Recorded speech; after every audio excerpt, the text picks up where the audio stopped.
같이 기도함으로 새벽기도 시작하겠습니다. 하나님 아버지 감사합니다.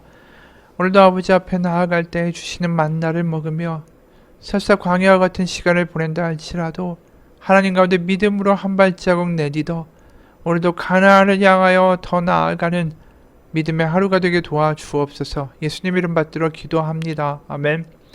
오늘 예레미야 25장 1절에서 14절입니다. 예레미야 25장 1절에서 14절입니다.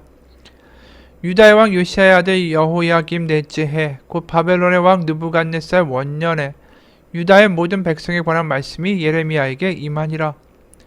선지자 예레미야가 유다의 모든 백성과 예루살렘의 모든 주민에게 말하여 이르되 유다의 왕 아몬의 아들 요시야의 왕 13째 해부터 오늘까지 23년 동안 여호와의 말씀이 내게 임하기로 내가 너희에게 꾸준하게 일렀으나 너희가 순종하지 아니하였느니라. 그러므로 여호와께서 그의 모든 종 선지자를 너희에게 끊임없이 보내셨으나 너희가 순종하지 아니하였으며 귀를 기울여 듣지도 아니하였도다. 그가 이르시기를 너희는 각자의 악한 길과 악행을 버리고 돌아오라. 그리하면 나 여호와가 너희와 너희 조상들에게 영원부터 영원까지 준 그 땅에 살리라. 너희는 다른 신을 따라다니며 섬기거나 경배하지 말며 너희 손으로 만든 것으로서 나의 노여움을 일으키지 말라.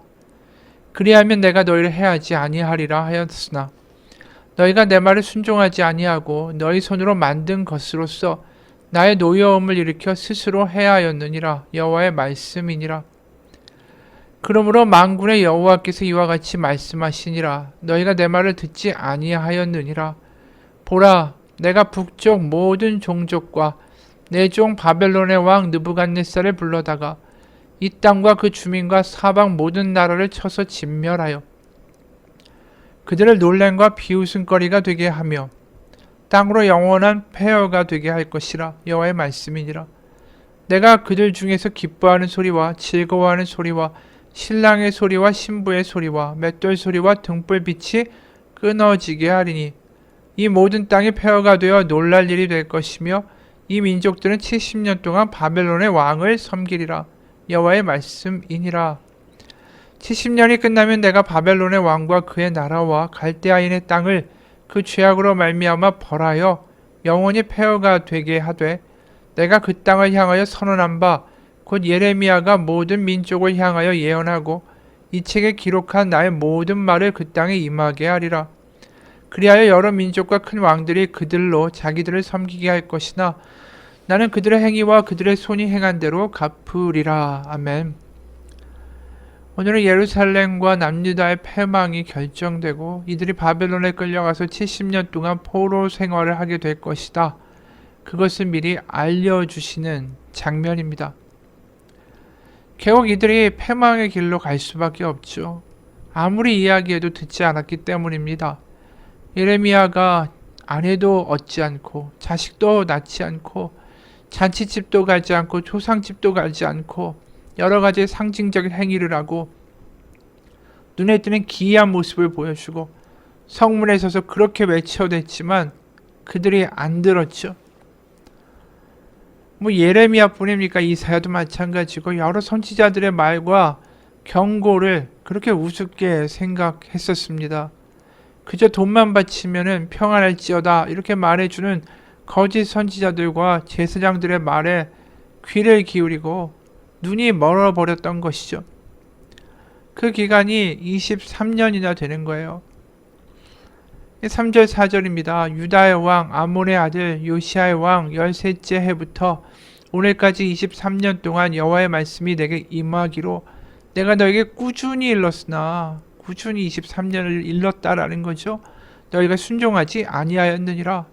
그러므로 여호와께서 그의 모든 종 선지자를 너에게 끊임없이 보내셨으나 너희가 순종하지 아니하였으며 귀를 기울여 듣지도 아니하였도다. 하나님이 꾸준히 끊임없이 일하셨다라는 거예요. 내 말을 들으라고. 근데 듣지 않았죠. 그 회개 선포의 메시지 역시 5절 6절이었어요. 그가 이르시기를 너희는 각자의 악한 길과 악행을 버리고 돌아오라는 것이죠. 그럼 살 것이다. 그래서 그리하면 나 여호와가 너희와 너희 조상들에게 영원부터 영원까지 준 그 땅에 살리라. 나라가 망하지 않았을 것이다. 그리고 6절에 너희는 다른 신을 따라다니며 섬기거나 경배하지 말며 너희 손으로 만든 것으로 나의 노여움을 일으키지 말라. 그리하면 내가 너희를 해하지 아니하리라 하였으나 그들이 듣지 않은 거죠. 하나님이 분노하시고 진노하신다. 우리가 예언서를 보면서 얼핏 보면 표면적으로 그것만 보입니다. 하지만 우리가 오늘 보는 것처럼 하나님이 꾸준히 일렀고 끊임없이 일렀고 기다리셨다라는 게 분명하게 드러나죠.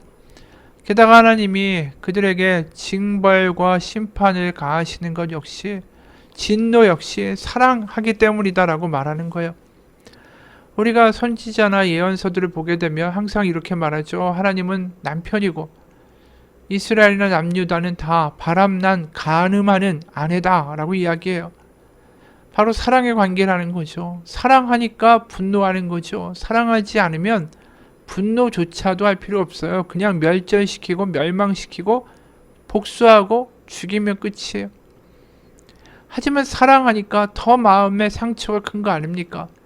그게 하나님의 말씀이고 하나님의 표현이에요. 그래서 이스라엘은 남유다를 바람난 아내라고 표현한다는 것 자체가 사실 놀라운 일 아닙니까? 어떻게 신이 저 멀리 있는 존재가 그 저열한 인간인 그러한 존재를 아내로 맞이한다라는 표현을 쓸 수가 있겠어요? 그러니까 하나님의 한마디로 그 사랑에 대하여 이들이 외면한 거죠. 그리고 그 결과 바벨론으로 끌려가게 됩니다. 11, 13절에요. 이 모든 땅이 폐허가 되어 놀랄 일이 될 것이며 이 민족들은 70년 동안 바벨론의 왕을 섬기리라. 여호와의 말씀이니라. 70년이 끝나면 내가 바벨론의 왕과 그의 나라와 갈대아인의 땅을 그 죄악으로 말미암아 벌하여 영원히 폐허가 되게 하되 내가 그 땅을 향하여 선언한 바 곧 예레미야가 모든 민족을 향하여 예언하고 이 책에 기록한 나의 모든 말을 그 땅에 임하게 하리라. 70년이 되면 이들이 돌아오게 된다라는 거예요. 그리고 동시에 남유다를 패망하게 했던 그 초강대국인 바벨론도 멸망하게 될 것이다. 그러니까 하나님이 모든 것들이 내 계획 안에 있고 내 생각 안에 있고 내 수중 안에 있다라는 것을 분명하게 알려주시는 거죠. 너희가 패망한다 할지라도 그것은 저버림이 아니다. 내가 실패한 게 아니다. 내가 없는 게 아니다. 내가 이 모든 것을 통제하고 있고 내가 모든 것을 계획하고 있고 모든 것을 알고 있다라는 뜻이 70년이라는 숫자에 담겨 있는 것이죠. 어제 이야기한 것처럼 이러한 예언 70년의 예언이 애굽에 피난 간 사람들 또 바벨론에 간 사람들 다 전해졌겠죠. 어제 읽은 다니엘서에서 분명히 70년에 이 예레미야의 언약과 약속, 하나님이 하신 약속을 다니엘이 기억하면서 기도한 것을 우리가 봤습니다. 하지만 애굽에 피난 갔던 이들은 뭐라고 합니까? 하늘의 여신에게 제사를 그쳐서 우리가 망한 것이다. 나라의 패망 원인을 그렇게 돌리잖아요.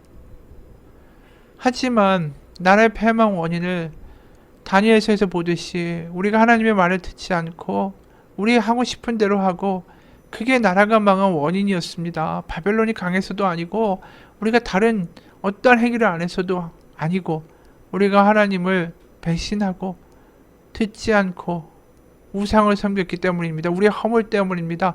이렇게 고백을 하는 거죠. 나라가 망한 것에 대한 해석이 정말 다르다라는 것을 본 거죠. 그렇게 하나님이 우리 가운데 우리의 허물 때문에 그런 일을 하셨다. 하지만 동시에 이 70년이라는 숫자가 그들에게 주는 건 뭡니까? 희망이죠. 이게 끝이 아니다. 우리의 실패가 하나님의 실패가 아니다. 하나님은 다 계획과 자신의 하나님의 스케줄을 갖고 계시다. 그리고 더 놀라운 건 우리가 바벨론에 끌려가면 더 이상 성전이 없다. 그럼 하나님이 안 계신가? 그게 아니라는 거죠. 바벨론에 끌려와서도 우리를 돌보신 하나님이 여기에 같이 계시다. 그걸 경험하는 기간이 되는 거예요. 믿음으로 바벨론의 70년을 경험한다면. 그러니까 믿음이 굉장히 단단해지는 시간이 될 수밖에 없는 거죠. 왜냐하면 바벨론이라는 그 당시의 초강대국의 문명은 어마어마했죠. 세계의 온갖 물산이 다 집결하고 엄청난 규모의 신전과 건물과 건축물, 어떻게 보면 남유다의 촌뜨기들이 그 도시에 가면 눈이 휘둥그레질 정도로 엄청난 걸 봤을 거예요. 근데 그 환경 가운데 믿음을 지켜야 되는 거죠. 굉장히 놀라운 도전을 받는 거예요. 그 하나하나가 다 믿음의 고백이 이 70년 안에 이 나라가 무너질까? 안 무너질 것 같은 거예요. 하지만 70년 안에 무너진다는 하나님의 계획을 믿는 순간에 하나님 안에서의 소망이 생기고 하나님이 이루실 것이다라는 믿음이 생기고 하나님이 함께 하신다 이곳에서 이 포로 생활이 하나님이 안 계신 게 아니다라는 믿음이 생기는 거죠. 그러니까 하나님은 70년의 기간을 믿음을 만들어내는 기간으로 지금 만들고 계시다라는 걸 우리가 보게 돼요. 우리가 실제로 이 70년이라는 시간 생각해 보면 사실은 짧은 기간은 아닙니다. 그 당시 수명을 생각해 보면 아버지와 아들 세대, 두 세대가 지나야지 온다라는 거예요. 손자쯤 돼야지 온다라는 거죠. 되돌아갈 수 있다라는 것입니다. 우리가 일제시대를 생각해 보세요. 일제시대가 35년인데 그 35년이 지나는 동안 어린아이들은 한국말을 다 까먹었고요. 일본말만 알았고 자신들의 왕이 천황이다. 우리의 나라는 일본이다라고 믿고 살았어요. 그런데 70년이라는 숫자 2배 되는 시간이다. 이게 얼마나 긴 시간일까요? 그들 마음 가운데서 계속 여러 가지 생각이 들 수 있어요. 다윗의 후손은 영원하리라. 이 약속도 깨지고 하나님의 성전도 무너지고 도대체 하나님은 정말 70년이라는 말씀하시지만 하나님의 계획은 뭘까?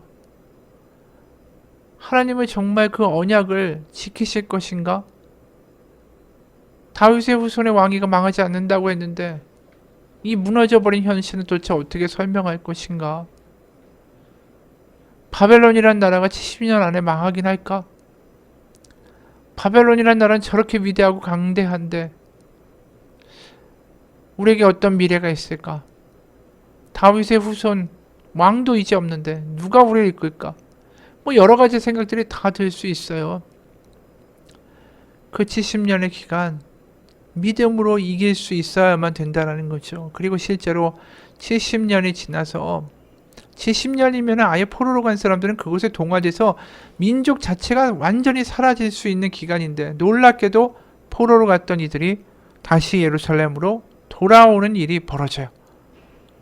왜냐하면 하나님이 그들을 돌보셨기 때문에.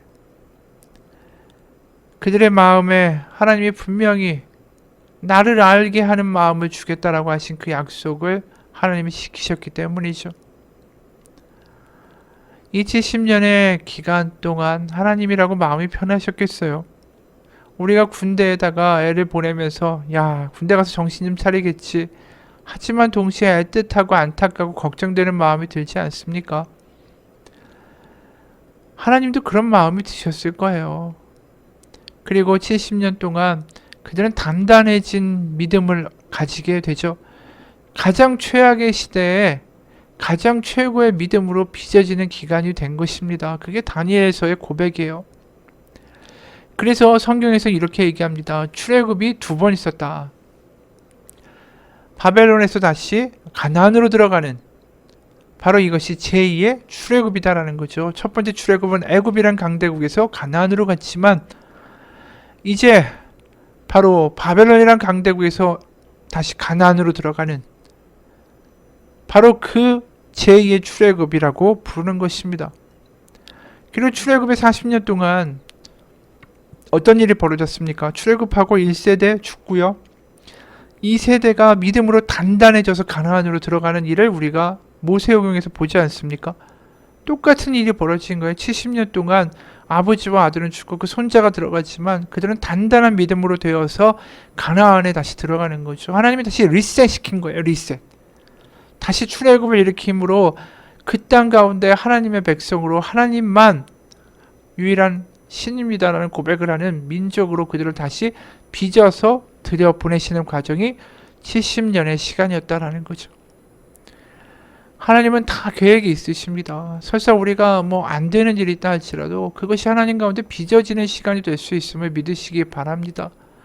하나님은 멈추시지 않습니다. 하나님 우리를 향한 계획과 하나님의 시간표대로 우리를 이끌어 가시는 거예요. 70이라는 숫자 가운데 하나님이 망하신 게 아니라 하나님의 계획과 깊은 뜻이 있으셨던 것처럼 우리의 삶에서 일어나는 모든 순간순간의 사건들이 그냥 왜 하나님은 나를 힘들게 하나? 왜 나를 학대하나? 나를 힘들게 하나? 나를 지치게 하나? 하나님 안 계신가? 나의 믿음이 없는가? 이런 여러 가지의 생각이 아니라 하나님은 지금도 일하신다. 하나님은 선한 뜻을 가지고 계시다. 이 믿음을 가지고 이겨내야 할 때라고 믿습니다. 한 목사님 이런 간증을 합니다. 볕이 좋은 어느 날 교회 인근 논길을 걸으며 산책하고 있었는데 문득 내 모습에 자꾸 웃음이 났다. 내 생각대로 내 뜻대로 된 게 하나도 없는 것처럼 보였기 때문이다. 어쩌다가 내가 경상도에서 살고 있지? 나는 평생 충청도에 살면서 이 낯선 경상도에서 살게 될 거라는 생각은 단 한 번도 해본 적이 없다. 그런데 벌써 경상도에 내려와 산 지 16년이 넘었다. 이미 경상도가 내 인생에서 가장 오래 사는 곳이 되었다. 그리고 내가 이런 시골 마을에 살고 있다니. 영국과 런던, 일본, 오사카 그리고 서울에서 공부하며 살던 내가 이 시골 마을에 살며 이 한적한 삶이 익숙해진 게 너무나도 낯설고 웃음이 났다. 도시의 화려함과 편리함이 익숙했던 나는 이제 서울에 가면 오히려 차가 가득해 막히는 도로와 오염된 공기, 복잡함과 여유 없음에 가슴이 답답해진다. 내가 목사가 되다니, 죽어도 목사는 되기 싫었던 내가, 그래서 그렇게 도망 다니며 요나처럼 살았던 내가 이렇게 목회하며 목사님이라고 불릴 때마다 지금도 신기하기만 하다. 또 내가 순복음교단의 목사가 되다니, 감리교단의 목사이신 아버지 밑에서 감리교단만 섬기던 내가 하루도 다녀본 적이 없는 순복음교단의 목사가 되어 사역하는 것도 참 기적 같은 일이다. 어쩌다가 내가 부흥사가 돼서 하루도 이렇게 쉼 없이 바쁘게 전국을 누비게 됐지?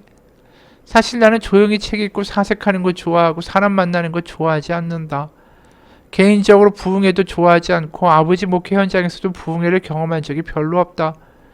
그래서 정작 우리 교회에서는 부흥회 경험이 거의 없다. 그런데 내가 부흥사가 되다니.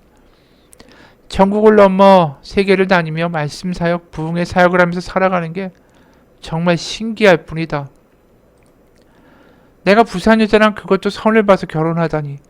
매주일 오후 주일 예배를 마치고 집회를 떠나서 토요일이 되어 집에 돌아오면 내 집인데도 낯설 때가 있다. 분명 내 집인데 들어가 보면 부산 여자 한 명과 울산 아이 3명이 모여 경상도 사투리로 시끌벅적 대화 중이다. 우리 집에서 경상도 사투리를 나만 못 쓴다. 정말 내 뜻대로 내 생각대로 된 게 하나도 없었다. 한참을 내 삶을 돌아보며 웃음 짓는데 어느새 그 웃음이 눈물로 바뀌고 있었다. 내 생각대로 된 게 하나도 정말 없네. 그래서 참 감사하네. 그래서 참 행복하네. 루시 모드 몽고메리의 소설 빨간머리 앤에서 앤이 이런 말을 한다. 내 뜻대로 되지 않는다는 건 참 멋진 일이에요. 왜냐하면 내가 생각하지도 못했던 일들이 일어나곤 하거든요. 맞는 말이다. 때론 내 생각이 무너지고 내 계획이 틀어지지만 내 수준을 뛰어넘는 기대 이상의, 아니 기대조차 할 수 없었던 회복과 성취가 일어나는 하나님의 멋진 일들이 얼마나 많은가. 우리가 내 생각과 내 계획대로 되는 게 축복이고 은혜라고 생각한다. 그런데 만약 내 뜻과 내 계획대로만 다 됐다면 나는 지금 어떤 모습으로 살고 있을까?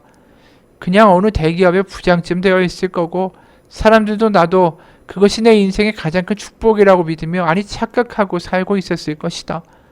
지금 하나님께서 내게 주신 기쁨과 행복, 풍성함과 존귀함에는 비교도 될 수 없는 것들을, 그날 나는 내 인생을 되돌아보다가 가슴을 쓸어내리며 고백했다. 그때 내 이 계획과 내 뜻이 이루어지지 않아서 오히려 하나님의 놀라운 역사와 축복을 경험하게 되었으니 정말 내 생각대로 되지 않는 건 참 멋진 일이라고. 같이 기도하겠습니다. 하나님 아버지, 때로 우리의 뜻과 계획과 어지러지게 하나님이 일하실 때가 있습니다. 하지만 그 가운데서 하나님은 일하고 계심을 믿는 믿음으로 살아가기 원합니다. 우리에게 필요한 건 그래서 믿음입니다. 오늘도 믿음을 가지고 마치 70년을 하나님의 믿음 가운데 견디고 승리하고 다시 가나안으로 돌아가는 그들의 모습처럼 하나님을 믿는 믿음으로 오늘도 삶 가운데 하나님 내 뜻대로 되지 않아도 하나님의 뜻이 이루어질 것입니다. 하나님의 약속과 일하심을 믿으며 승리하는 우리의 삶이 되게 하여 주옵소서. 예수 그리스도의 이름 받들어 기도합니다. 아멘. 하늘에 계신 우리 아버지, 아버지의 이름을 거룩하게 하시며 아버지의 나라가 오게 하시며 아버지의 뜻이 하늘에서와 같이 땅에서도 이루어지게 하소서. 오늘 우리에게 일용할 양식을 주시고 우리가 우리에게 잘못한 사람을 용서하여 준 것 같이 우리 죄를 용서하여 주시고 우리 시험에 빠지지 않게 하시고 악에서 구하소서. 나라와 권능과 영광이 영원히 아버지의 것입니다. 아멘.